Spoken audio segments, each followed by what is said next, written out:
கிறிஸ்துவுக்குள் அன்பான கர்த்தருடைய பிள்ளைகளே, இன்றைய வேத வசனமும் ஜெபமும் யோவான் எழுதின சுவிசேஷம் 3ஆம் அதிகாரம் 5ஆம் வசனம்.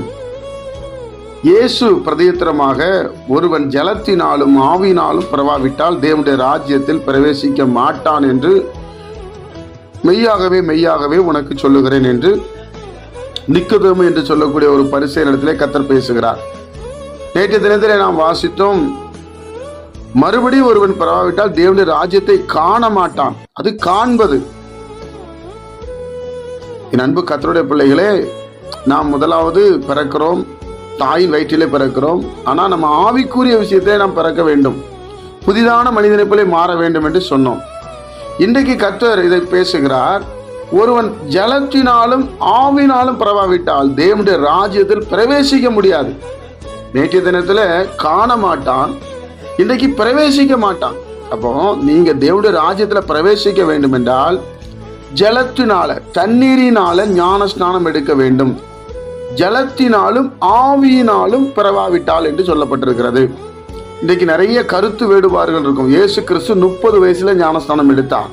ஏன் எடுக்க வேண்டும்? தேவனுடைய குமாரன். ஆனால் அவர் இந்த பூமியில வந்து மனிதர்கள் எப்படி வாழ வேண்டும் என்பதை சொன்னார்.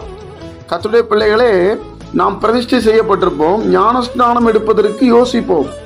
இயேசு ரொம்ப தெளிவாய் சொல்லுகிறார், நீ தேவனுடைய ராஜ்யத்தில் பிரவேசிக்க வேண்டும் என்றால் நீங்க பார்க்கணுமா பிரவேசிக்கணுமா? அதுதான் ரொம்ப முக்கியம்.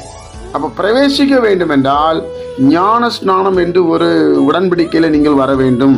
இயேசுவை போல ஞான ஸ்நானம் எடுக்க வேண்டும். மற்ற மனிதர்களை பார்க்காதீங்க, இயேசுவை பாருங்க.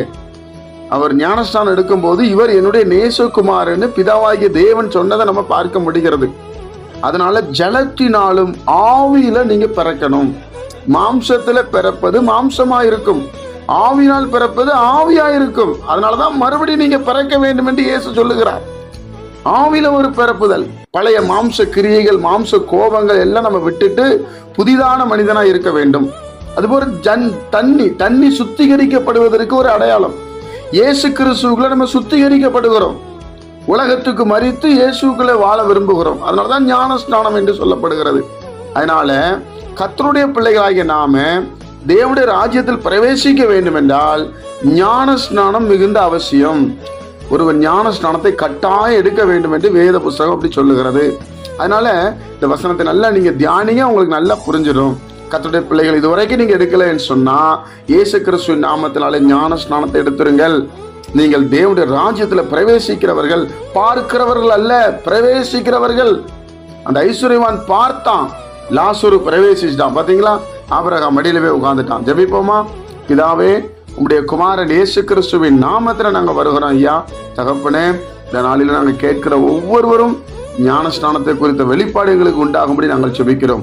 மறுபடியும் ஒருவன் பிறவாவிட்டால் என்று சொல்லப்பட்டிருக்கிறது. ஜலத்தினாலும் ஆவினாலும் பிறக்க நீர் எங்களுக்கு கிருபை செய்யும்படி ஜெபிக்கிறோம். இந்த வசனத்தின்படி வாழ எங்களை அர்ப்பணிக்கிறோம். இயேசு கிறிஸ்துவின் மூலம் இந்த ஜெபத்தை எடுக்கிற நல்ல பிதாவே, ஆமென்.